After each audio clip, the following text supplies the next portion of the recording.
here in just a minute.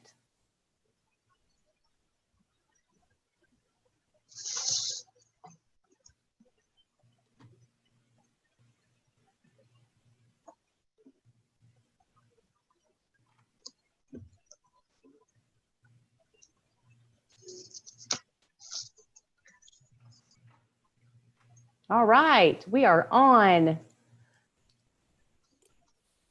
Welcome everyone to Women of the VUE with the Bellevue Harpeth Chamber of Commerce. We're so glad you all were able to make it with us today. Thank you for your patience while we dealt with a few technical issues.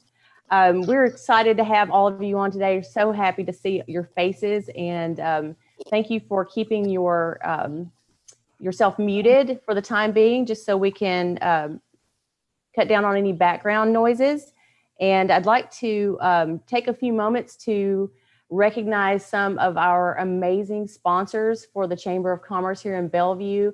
We have some businesses here in our community that are highly invested in our chamber, and it is extremely important that we acknowledge their contribution to our organization. Our community leader sponsors are Nashville Christian School and NHC Place at the Trace. They are the highest level investors in our chamber, and we appreciate them so much.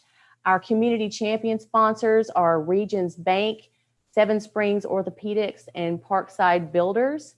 And our community advocate sponsors are Temple Hills Country Club, Westgate Commercial, Clarendale, and Weismart Digital. So thank you very much to all of those companies for supporting the chamber. We are very pleased as well to have our presenting sponsor for Women of the VUE today. That is Vanderbilt Health, and we have our friend Katie Peterson on with us today. And Vanderbilt is an amazing resource in our Nashville community. My father has been there quite a bit lately, and it has been amazing how they've taken care of him. And we appreciate having them in our community so much. So at this time, I'm going to turn the meeting over for just a moment to Vanderbilt, and we're going to watch a brief video. Yeah. Hi, guys. Thank you so much for attending today. We're always excited to be the sponsor, and just know that we are here during COVID. Everything is running normally. So just wanted to kind of show you a brief video. You've probably seen our commercial on TV, but it's great just for you guys to see that we're always ready. Don't put off your care, even though I know it's a scary time. So I'm going to share my screen. Hopefully it'll all work. All right. Every day we go to work with a simple purpose at Vanderbilt Health: to wipe away fear, to clear minds of lingering doubt, and to care for Middle Tennessee. To help you move forward with life, with the screenings, treatments, and procedures that support your health. Because we know there are far more health challenges that confront us than one virus. Staying safe is essential, so is your health. Learn more about both at vanderbilthealth.com. All right. Well, thank you again. And like I said, don't put off your screenings and your yearly checkups and that kind of thing. We're very safe and have put all the measures into place. That's absolutely true. And I've seen it firsthand recently. So thank you, Katie, so much. And everybody, if you haven't yet, please put your name and your contact information in the chat so we can all connect with each other later on if you'd like to. And one of the things that we are very intentional about at the Chamber is developing relationships among our business professionals. And I think especially at Women of the VUE, it's a great way for you to get to know people and also build your business at the same time by giving each other referrals and helping to support each other, especially right now when things are a little bit difficult for everyone. I also want to recognize our partner sponsor for Women of the VUE. That's Tutor Doctor, and we have Sal Farrow with us today. Sal, say hello to everyone. And Sal, would you just let everybody know, please, what you guys offer and let everybody know how they can contact you? I'm going to have you unmute, please. All righty. Hello, everyone. Tutor Doctor is one of the first affordable in-home models for in-home tutoring. Right now, we're doing a lot online for obvious reasons. We do all grades and all subjects and all levels. We also do test prep, and we now have test prep available online. And we do work with children of special needs, so autism, dyslexia, and so forth. Thank you, Sal.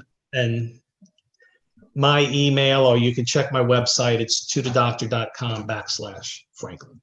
If you want to put that in the chat, that would be great, Sal. Okay. So everybody can access that information. And my family has used Sal's company and with my daughter, and we've been extremely pleased. And Sal's a wonderful person to work with. So now that we have gone through our introductions and given our sponsors their time, I would like to turn the meeting over for a moment to the chairperson of Women of the VUE, Miss Karen Whalen with Nashville Christian School. She is going to introduce our speaker today. Hey everybody, thank you so much for coming today. I'm so excited about our speaker today. It's Leslie Robbins. She is a mom at Nashville Christian and also the president of our of the parent association there. She's one of those people that you pretty much can count on to volunteer and do and get anything done. I've had the privilege of working with her for the last several years with our auction and all kinds of things at school. But just a brief background of how this came about. She and I were talking, a few weeks ago, one night, about how difficult things are right now, making decisions and constantly having to change any decision you make. As soon as you make it, everything changes, and how it is so taxing and stressful. And I told her, I said, sometimes I go in the office, sit down, and I'm like, I know I have 1,000 things to do, but I don't even know where to begin. I feel completely stuck. And I feel like my brain is working on about 50%, which is not great for me. So anyway, she started sharing this idea of decision fatigue, and it made so much sense to me that I talked to Amy and said, I know who our next speaker needs to be, because I have a feeling I'm not the only one, dealing with this and feeling this way. So a little background about Leslie. She works with students and individuals and families who have ADHD or ADHD traits, and helps them to kind of realize how their brain is wired and what their strengths are and their creativity, so that they can best unleash their potential. She's got more than 200 hours of training through ADDCA, which is the Attention Deficit Coach Academy, and it's internationally recognized, accredited coach training program. She has recently started her own business called Robbins Life Coaching, and is seeing clients that range in age from 13 to 60. She lives in Dixon with her husband. She has 3 boys, 2 of which have ADHD. And I also mentioned already that she's the president of the Eagle Parent Association at NCS. So Leslie, thank you so much for being here. We're looking forward to your presentation. Thank you so much for having me. I'm real excited about talking with you guys today about decision fatigue and what it means, and maybe how we can move through it if we're experiencing it. I put together a presentation. I'll pull it up. It looks like I can screen share. So let me know if it comes up here. We'll get started. Okay, can everybody see that? Yes. Okay, great. Well, yeah, Karen talked about my coaching background. I'm real excited about getting started with this business opportunity. And to give you kind of an idea, if you're not familiar with what coaching is, I meet my clients where they are and help them overcome their obstacles that may be in their way. It could be a simple problem. It could be something that it might be just one little thing that gets in their way that they can't move through. So I created this little perspective of coaching, and I called it Light Up and Shine. So it's learn about your unique brain wiring to invent your own way with grace and compassion, to recognize your hurdles and obstacles so you can travel your own path while unwrapping your full potential and see new possibilities. And together we will work from your strengths to align your heart and mind, helping you to ignite your passion with the knowing of who you are so you can be enthusiastically you. So this is the perspective that I'm coming from when I'm talking about decision making or decision fatigue. And so what I thought I would do is first kind of present what is it? What is decision fatigue? And then we'll walk through why we may be having this experience practically and scientifically. And I'll also share some tools that I use with coaching to help you move through this if you're going through this right now as well. So I will move forward, and I wanted to start because I think it's important when we're making decisions from all different places. And I was going to share a few of my roles. I think it's important too to recognize our responsibilities, because the more responsibilities we have, the more decisions we make. So I'll throw it out there if you guys want to throw some things up in the chat. I would, maybe Karen, I'll pause it in a second and you could read some of these. But I'll get the ball rolling. So some of my roles: I'm a wife, a mother of 3 boys, a daughter, a sister, an aunt, a friend, a volunteer, a student, and a solopreneur. So if any of you guys want to chime in with some of your roles, it would be fun to see kind of where we all are at this point. And Karen, I can't see that. So if people are jumping in and you want to share. Okay, I can see it. So if anyone writes anything, I'll share. Homeschool teacher, sister, business owner,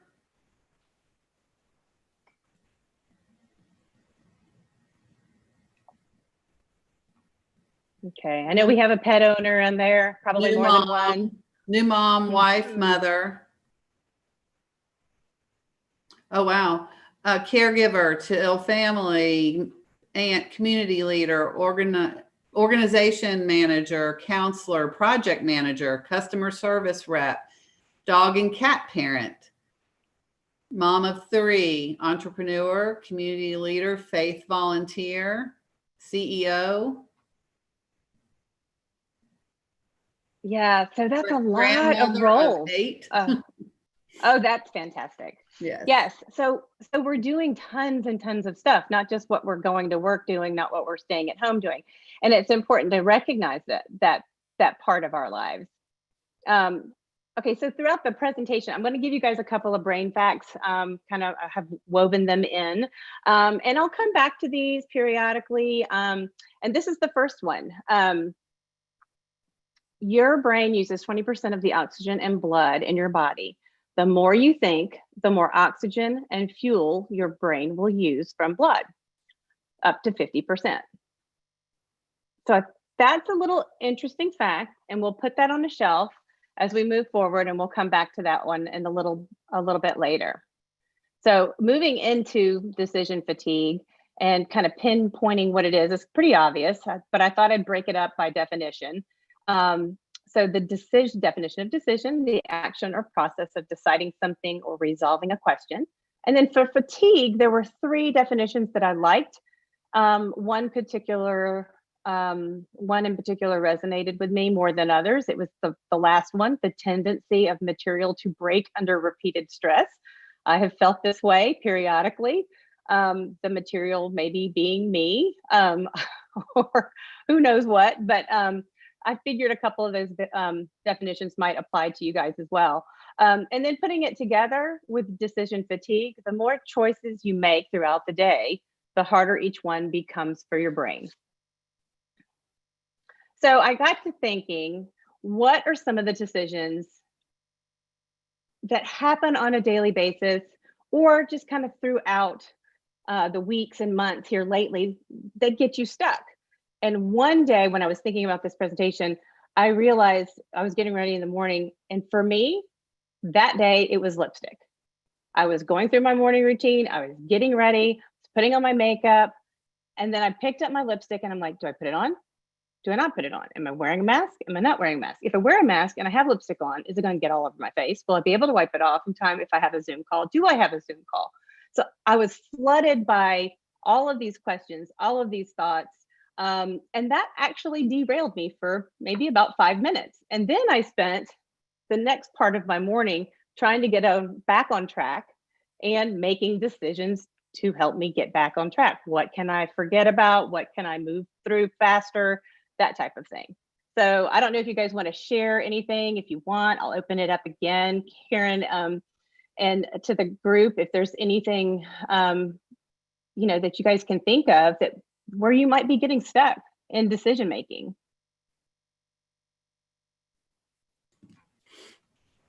I put what to make for dinner, what to wear to work.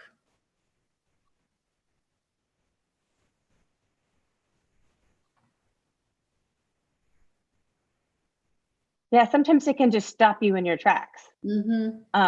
Yeah. Oh, planning my COVID wedding, how to prioritize my time, what to eat, whether or not to walk the dog, LOL. Yes, I did that yesterday. Yeah.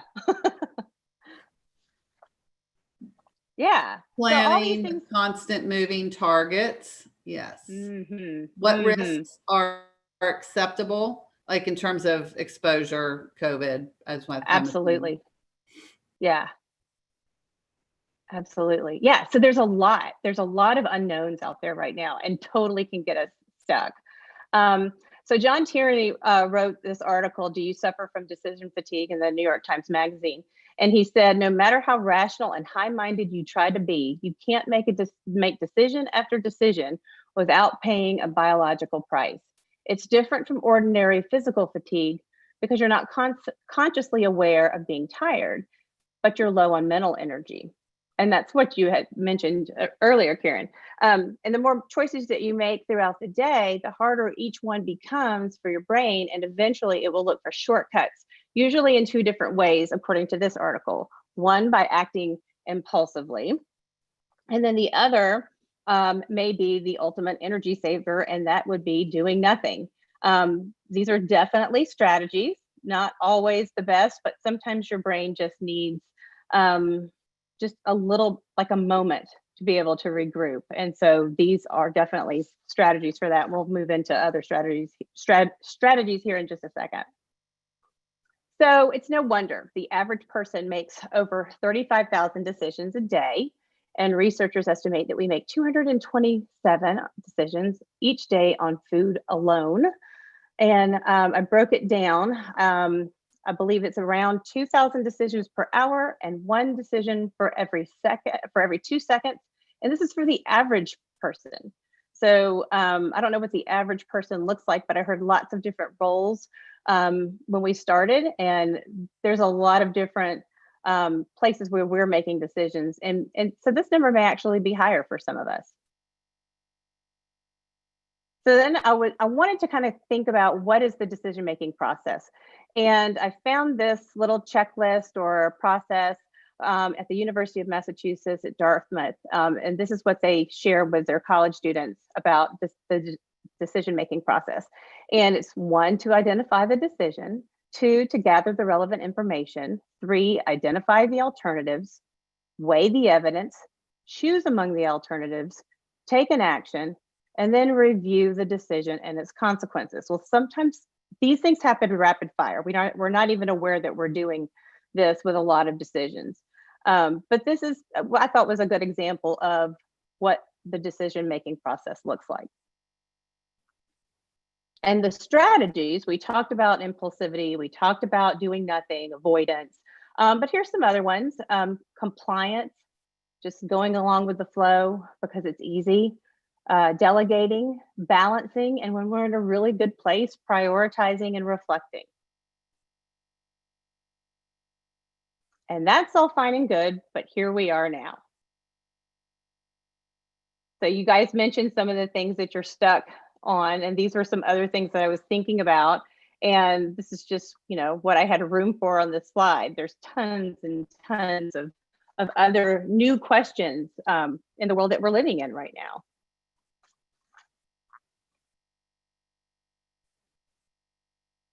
So I wanted to share a little brain science because a lot of this takes place obviously in our brains. And I mentioned the oxygen, and I mentioned, I'll mention some other brain facts as we move through, but our prefrontal cortex, that's right behind our forehead, that's the command center where our executive function skills live.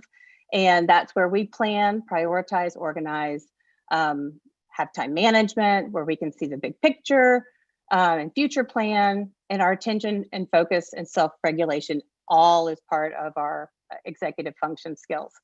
And deep in the prefrontal cortex is our cingulate gyrus. That's where our brain's gear shift, or a gear shift in our brain is. And that's where cognitive flexibility resides. And that's where we are able to cooperate, have adaptive thinking and behavior, and have the ability to transition, problem solve, and move from idea to idea. So sometimes when we're under a lot of pressure, or maybe things aren't working optimally, because we're tired, because we're not getting enough oxygen, we're not eating healthy, we're stressed, we can kind of shut down under pressure and feel that overwhelm, a preponderance of thoughts, kind of have clutter in our minds, which can lead to worry and shutting down as well. Then we have the amygdala. And that is our primitive brain. That's our caveman ancestors kind of gave us some of these responses when we're in dangerous situations, the fight, flight, or freeze. And I will show you a little bit more about this. So here's our prefrontal cortex. If you can see my cursor right here, the cingulate gyrus right here where that cognitive flexibility lives. And then over here in our deep limbic system is our amygdala. Okay, so there's something, this doesn't happen all the time when we're making decisions, but when we're under a lot of pressure and we're feeling stress, we have these natural responses of fight, flight, or freeze. And all right, can you guys see my hand? I don't know, can you see it? I can't. Yeah, we can see it. Okay, great. All right, so if you imagine that my thumb is the amygdala, and then right here, the front part is my prefrontal cortex. If I'm experiencing, or right, my wrist would be the brainstem. So this is an example that Dr.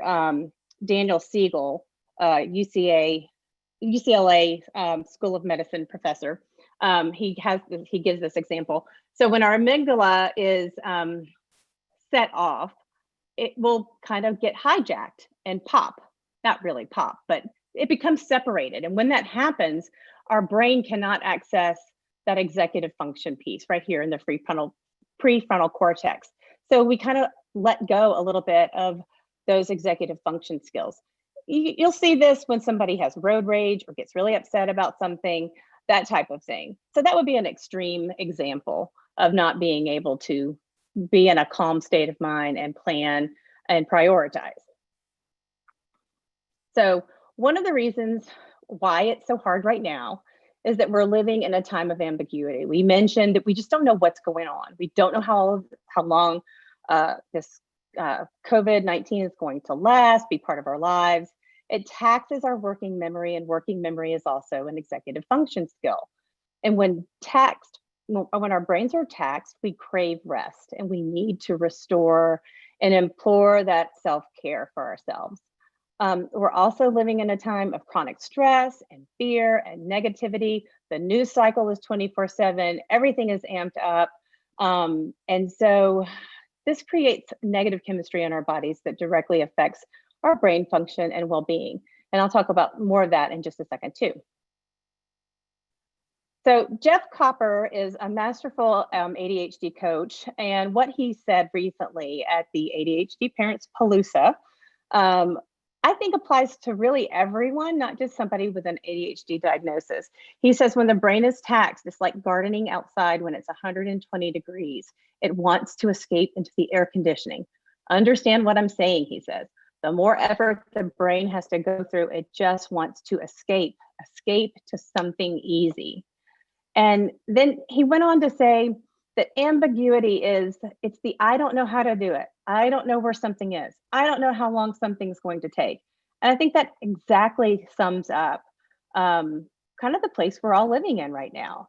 We don't know how to navigate this. We don't know whether we should walk the dog. We don't know whether is it safe outside or around people. We don't know where to find something on an aisle. We don't know which direction to go down an aisle at the grocery store. And we don't know how long this whole Corona season is going to last either. So also he said, if you don't know where to start and you don't know where something is and you don't know how to do something, it's a legitimate reason to procrastinate. And you're just going to escape and go and rearrange your sock drawer if you're an adult because you feel like you've got something productive done that day. And so I don't know about you guys, during the first quarantine, I had a lot of organizing going on in my house, not just drawers, but closets and attics and all kinds of other spaces. So I would be remiss if I didn't mention some things about some of the things that you can do to help yourself move through this fatigue that we're experiencing. And the first is self-care, and I mentioned restoration. So obviously practice healthy habits, exercise, eating healthy foods, drinking plenty of water, yoga, breathing, meditation, mindfulness, and getting that quality of sleep. Also do something fun. Sometimes we just need a pattern interrupt or a break, and we forget to add that piece in often. Another tip would be to make your hardest decisions during the most productive time of day. And then finally, know your strengths and put them into practice. So some more brain facts that backs up the healthy habits and restoration. 75% of the brain is made up of water. So that's another reason why it's so important to stay hydrated. Exercise is as good for your brain as it is for your body. It leads to greater brain plasticity and therefore better memory and learning. And it also results in an increase of neurotransmitters in the brain, like serotonin and norepinephrine. And that boosts the information processing and our mood. So I'll mention some of the serotonin again as we move through. So some of the things that we can do.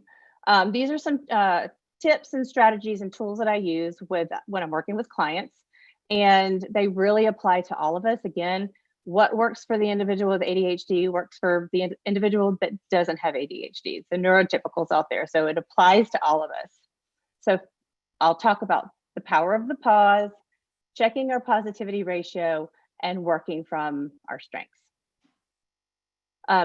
The power of the pause. So this is a technique that works great. You can do it anytime and in any situation.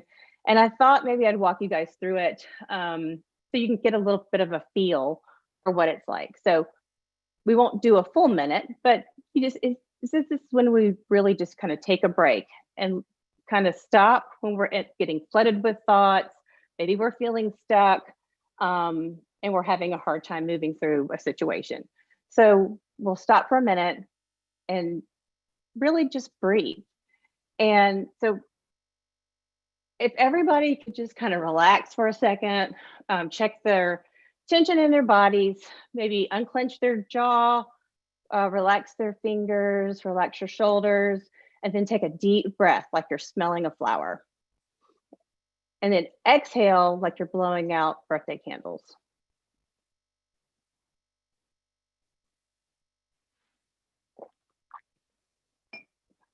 And do this a couple of times. And when you're doing it, notice where you're holding any tension or worry or stress. It could be in your stomach. It could be through your shoulders. It could be, in your gut. And then just kind of recognize it for what it is. And then pay attention to what you're paying attention to.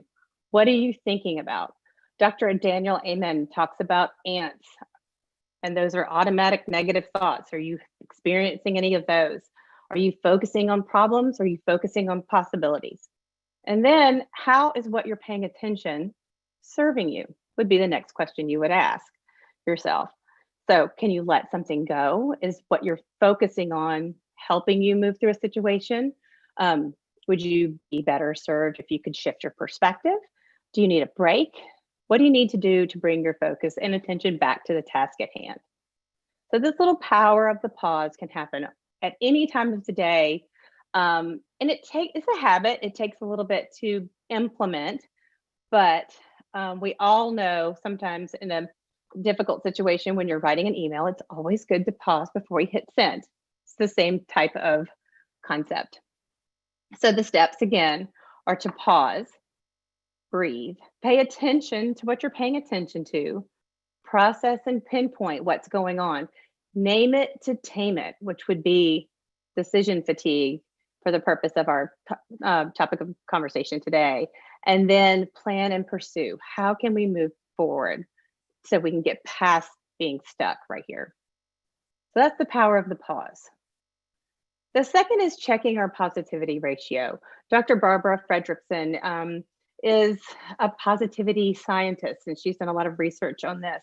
And she says that there is a 3-to-1 positivity ratio. So for every one negative that we experience and that affects us, we need 3 positives just to balance all of that out. And there's actually science that back this up.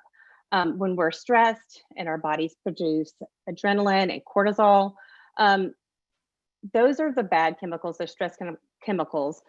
Good in certain situations, but not so good if we're in a chronic state of stress. And they could lead to heart issues and weight gain if it's a chronic type of a scenario. Adrenaline and cortisol stay in our bodies longer than serotonin. There's that word again. And oxytocin, the loving and bonding positive chemicals.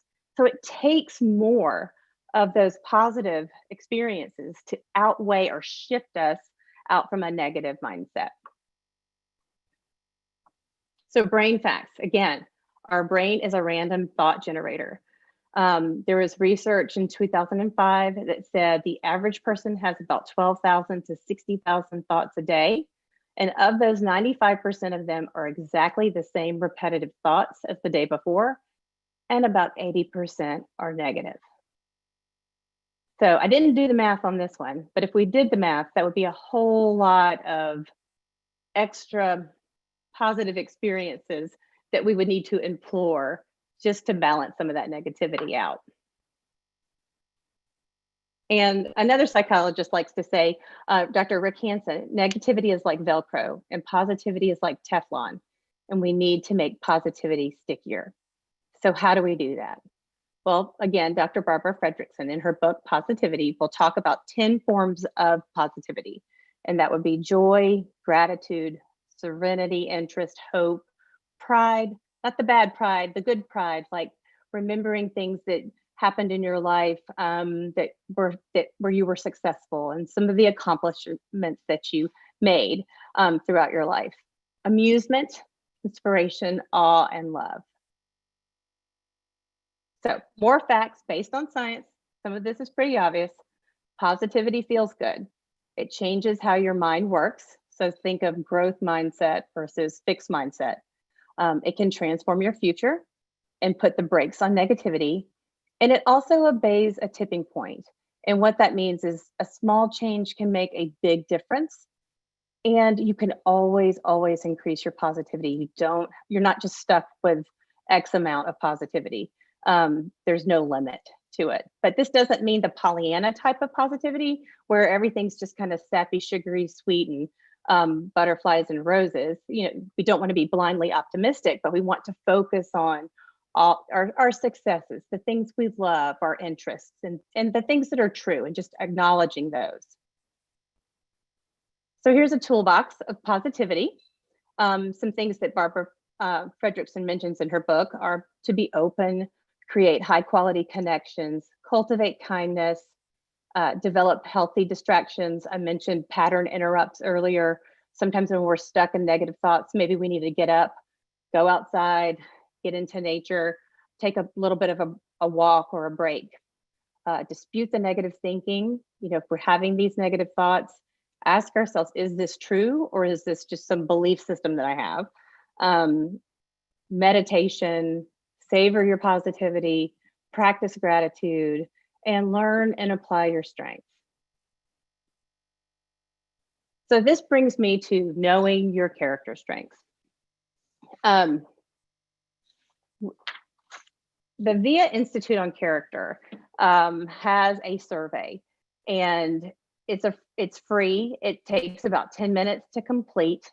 Oh, by the way, VIA stands for Values in Action. And I didn't put it on the slide, but I wanted to share with you. They actually did a 3-year study before they created this survey, and they had 55 scientists that worked on it. And what they came up with actually spans the globe. And any culture, any country in the world, people can take this test and figure out where their character strengths lie. And they say we have 24 of them, but we all use them in different ways. We all have signature strengths that we lean on naturally. And one of the things that they say is when you discover your greatest strengths, you learn to use them and handle stress and life changes. You'll become happier and develop relationships with those who matter most to you. And it's really just living in congruency of how you're designed, how you're made up. So again, there's 24 character strengths. When you take this test, I wanted you to know that there are 606 trillion possible combinations of outcomes. So this is truly like a thumbprint. It's very, very individualized. So I love this tool. I use this with every single client, and it's free. So if you're interested in checking that out, again, you can find it at viacharacter.org. Again, just takes about 10 minutes to do it. And here's some of the strengths. And this is from the premise that we have all 24, which is really, really cool. And it shows us kind of where the ones that we lean into, our signature strengths, are about probably our top 5, maybe 7 strengths, and it'll do the percentages for you. And if you're stuck or you're in a situation where something just doesn't feel right, this is a great tool to go back to and use and see how am I using my creativity if that's one of my signature strengths. If I realize I'm not using it in a situation, how can I? And it just helps you to be your true authentic self. So more brain facts.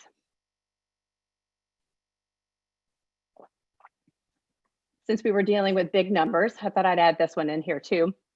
The human brain contains approximately 100 billion neurons, and this is about the same number of stars in the Milky Way galaxy.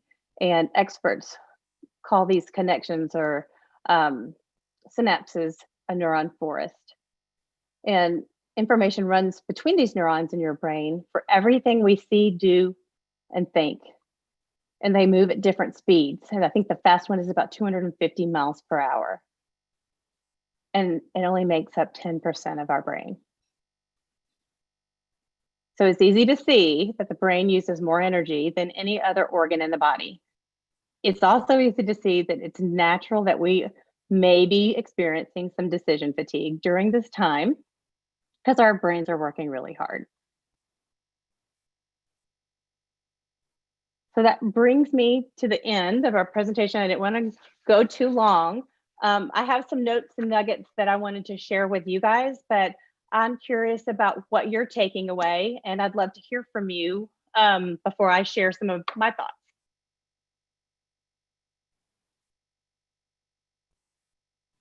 I felt like you were talking directly to me. Oh, good. I really loved that. I think this is important for everyone to hear.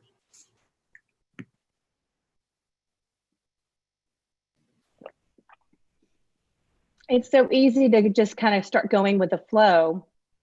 We forget to slow down. And we really sometimes forget, I know especially as a woman, we forget that self-care piece. And we tend to put our other responsibilities before that. And it's so important. Leslie, do you have any tips on prioritizing when making decisions? Because we have so many and they seem to be coming at us all the time and from multiple directions. So how do you decide what is, how do you decide how to make decisions? Right. Yeah. So that goes back to that. Here, I'm going to come out of this big screen. So, and I'll go back to this other slide. Yeah, because that's a great question. And I'm so glad you asked that. A lot of my ADHD clients, they will, some people prioritize like with a list, with the most important thing being at the top and work their way down. So some of my ADHD clients will prioritize by let's put everything out of the table and let's pick what's the most interesting. That's a strategy, but it may not be the best way to prioritize. So, I mean, that's a common question that that's asked to me as well. So again, going back to the different strategies of doing it, you kind of have to look and see what's happening, looking at your calendar, what's taking precedent in your life, what can wait, what can't wait, getting the bird's eye view of what's going on. And a lot of times we can't do that unless we pause and just kind of breathe our way through it a little bit. I don't know if that helps. It does. I think what I struggle with sometimes is when every decision is high priority.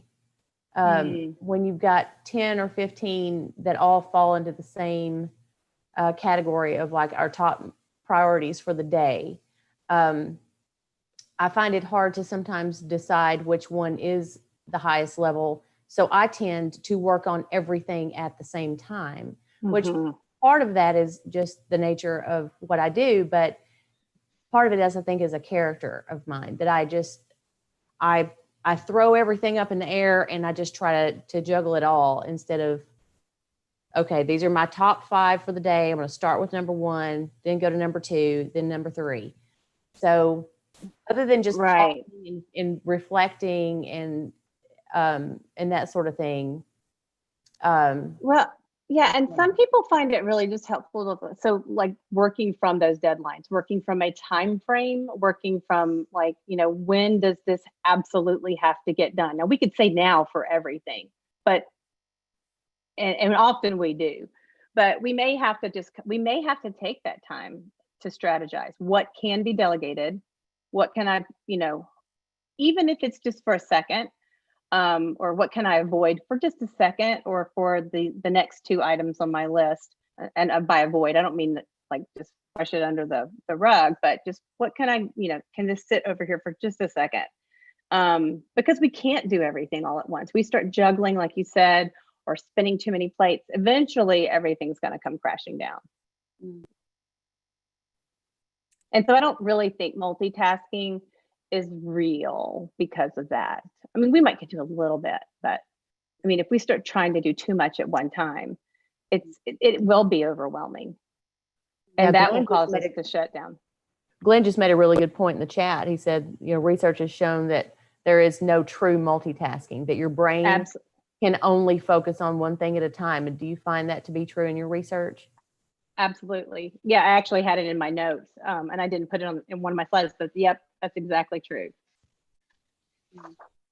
I appreciate what you've been sharing. I'm an adult with ADHD, and I have loved what you've done today. So thank you, because I can relate to all this. Because I not only am I ADHD, but I have done the character's strengths assessment, and it's very good. I encourage everyone to go on and do that. So also being a personality where I'm very engaged, I love networking. I love being around people. Sometimes I can get overwhelmed, and the avoidance happens so much, or I call it freezing up. Yeah, I just get frozen because there's so many decisions to make. There's so many things to do, and I appreciate what Amy said, because I cannot imagine what all Amy does. Everything's important. You've got your family that's important, your business is important, and everything in the business is important because everybody's saying, oh, well, we have to have this done today. We have to have this done today. And it just, your brain can only just do so much. So I appreciate what you're sharing here, because I can relate to the fact that, especially with my ADHD, It is so hard to prioritize because everything seems important. And Mhm. there's literally some days when I sit down and I write out what all I got to do. I'm like, I'm just going to go hike. I have got to get out of here. I can't. My decision is to step away for a little while. And I do Right. shut out everything so I can. And I found that hiking, I used to do running, but I can't right now. Mhm. But it was just the rhythm, the consistency of not hearing anybody, but hearing a constant beat going on. Mhm. Mhm. That helped me sort through, come back, get a few things done, and just say, hey, I had 8 things to do, but I got 3 or 5 done. It was a good day. Absolutely. And I just want to acknowledge what you just said too, because you just you have found that employing some of those things really worked. Like, so you got outside, you had to take that break. You hiked or you jogged, or ran when you could. And so you were getting oxygen in your brain. So when we get that oxygen flow going, we can access those executive function skills that much better. And a lot of times my clients with ADHD, there's a lot that have lags in their executive function skills. So that's exactly the strategies that that work for many of them who put them in place. So yay, good for you for knowing that and recognizing it. I think that's wonderful. And thank you for sharing it too. Well, I will definitely be reaching back out to you personally for some more information. I appreciate what you're having to say today. Oh, wonderful. Thank you. Thank you so much. If anybody has any questions, we have about 6 minutes left, and just feel free to unmute and ask. Yeah, absolutely. And here, I wanted to throw up some of my little notes and nuggets too. One thing I didn't talk about, but it's so important to remember to give yourself and others grace and compassion, because we're all doing the best we can, whether it's Corona or not. So really, because we don't wake up in every day going, let's see how, what I can do to, create a hurdle in my day. None of us want that. So just remember, grace and compassion are also key too. And I'll throw this up here too. And I have one other thing I want to say. My final note and nugget is to just wear the lipstick, or don't. If you're wearing a mask, I'll let you decide. Oh, that's so funny. And the last thing I wanted to say, and then I'm certainly able to hang around for a couple of questions that if you guys have any, is Amy, I wanted to, and I'll come off this. Here, one more thing. Here's some of the resources, and then here is my my email address and my website. You can reach me here at leslierobinscoaching.com, and my phone number too. But I wanted to, in honor of my 3 sons, and I'll stop sharing here, is to be able to offer 3 to 3 of you. And Amy, if you would like to draw from who is in attendance today, I would like to offer a free coaching session to 3 of our guests today. Oh, that's very kind of you, Leslie. Thank you so much. I think what I'll do is after this is I will put everybody's name in an Excel spreadsheet. And Excel has a little randomizer, and I'll draw, and then I'll just connect you guys. Does that work? Okay, that would be great. Absolutely, okay. Absolutely. And I also offer a free 45-minute consultation too, and you can access that through the website as well. Okay. I wanted to, I know we're running close to our time, and we certainly want to make sure we are consistent with letting you guys know when we're going to start and stop our events so you can plan your day effectively. I did want to mention we have a couple of our board members on today, and if you guys could just say hello if you're still with us. Yes, if you wouldn't mind, just if you're on the board of directors for the chamber, would you just say hello and introduce yourself to everyone? Hi, everyone. My name is Sandra Harris. I have the pleasure of serving with Amy and the board of directors at the Bellevue Harpeth Chamber of Commerce. I am a part of Pencil, where I serve as the senior partnership manager. Great to see you. Thanks, Sandra. Hey, I'm Darla Morrison, and I am working with the board there with the MR, the Membership Relations Committee. So if any of y'all are interested in being more active, just reach out to us. Love being there and part of everything that we're doing at the Chamber of Commerce. Love this community. And thanks for being here today. Thank you, Darla. Hey, Heather. Heather is in her car and she is muted, so I'm gonna just. So sorry. Hey everyone, I'm Heather Warmroad. I am with the Chamber, and I have been driving, so this has been awesome to listen to on my drive today. Thank you, Leslie, so much, and thank you, Karen, for putting this together. And I think it's very timely for all of us. I know it spoke to me, and I'm sure it spoke to everyone on this. So thank you very much. And I look forward to more Women of the VUE events coming up, and I hope we can all be in person very soon. Thanks, Heather. Heather's going to be Chamber President starting next year in July. So she is now on our executive board as incoming president. We also have Diana Cook. I don't know if Diana is able to come on, but Diana is the treasurer for the Chamber. And she is, there she is, Diana. NCS soccer mom working. It was really great, Leslie. That was Thank you. So yeah. And I also, to go along with that, I actually dropped a link for a podcast that I listen to. I suffer with ADHD. So you guys might find it helpful. It's called ADHD for Smartass Women. So same lines. Have you heard? Have you heard of her? I haven't heard of that one. Oh, I can't wait to listen to it. I have a whole list. Thank you. She's a lawyer, and her son was first diagnosed with ADHD. So yeah, wealth of information went right along with everything you said. So yeah, awesome. Great. Diane, Thank you. Diane, I also like how you put it on there that the ADHD superpower. Thanks. Yeah, that's what she refers to it as. Yeah, she refers to it as a superpower. Definitely not a negativity. So. No, it's absolutely a gift. Yes. So awesome. Certainly can be. Never heard it put that way before, so that's an interesting perspective. Yeah. But yes, we have some amazing women leaders in our community, not just with the Chamber, but many other organizations and businesses here. And it is absolutely a pleasure to have Women of the VUE as part of our Chamber programming. And we love it. And we're so happy that you all were able to attend. One more thing before we go, I do want to take a moment to thank our presenting sponsor for Women of the VUE again, Vanderbilt Health. And Katie Peterson is with us. So thank you, Katie. Our partner sponsor, Tutor Doctor with Sal Farrow. And of course, all of our community leader sponsors. Something that is coming up that I want to talk to you guys about real quick is we have a webinar coming up on the 24th with Ascend Federal Credit Union about planning for college. And that webinar is on our event calendar, and you can register for that. It's a free seminar. Tiffany Holland is with us from Ascend.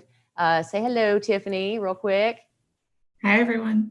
Hey, Ascend Federal Credit Union just opened their branch in Bellevue, so we're excited to have them with us in our community. It appears that the new fire station is open in Bellevue, so that's an exciting announcement. Lots of construction still going on. We're still, moving forward with our economic development here in our community, so we're excited about that. And we do have a new sponsorship program called Chamber Heroes, and it has some amazing marketing opportunities, some co-branding opportunities with the Chamber, opportunities to be out at the farmers market. And I'm going to be sending that out to everyone so you can take a look and see if that's something that fits with your plans. So Leslie, if you have any closing remarks, we'd love to hear those. And if not, we are so appreciative of your insight, and it was so helpful today. Thank you so much for putting this together and for joining us today. We really appreciate it. Thank you so much for having me. And I was looking through the chat too, and Glenn had mentioned here, and this is such a great point. I'm so glad that you shared this. Remember that prioritizing doesn't mean that you're not going to do something. It's just what happens next. I think that's excellent. And you talked about the research about wanting to get the easy taken care of and the small tests done. That's also a great point. And the one thing that made me think of is sometimes we have tolerations we're living with, and they're just these little annoyances that are happening that just kind of like, if you have a messy office and you walk into the room and you're like, oh, I don't even want to be in there, and you turn around and walk away, take care of those tolerations and tackle them one at a time. Don't feel like you have to do it all at once. But when you can alleviate some of those tolerations that you're experiencing on a daily basis, then that frees up so much more space in your brain to be able to deal with other things that you're having to deal with too. So I saw that and I wanted to make a point to mention that as well. Well, thank you so much. This was fun for me. Thank you so much. Thank you. Thank you. Karen, thank you for your help with the Women of the VUE. Thank you for bringing Leslie on as our speaker today. My pleasure. That was an excellent choice that you made, an excellent decision. And we will be drawing for those free coaching sessions. And I will also be sending all of you guys our sponsors information, so you can reach out if you have need for their services. And as always, the Chamber is here to serve you, and we are happy to assist you in any way. If you have any needs for anything, call us, and if we can't answer it, we will find somebody who can. We're proud to have you guys as part of our organization, and look forward to seeing you next time. So have a great rest of your afternoon. Thank you. Bye, Sal. Thank you. Have a good day. Hi, everybody. Bye-bye.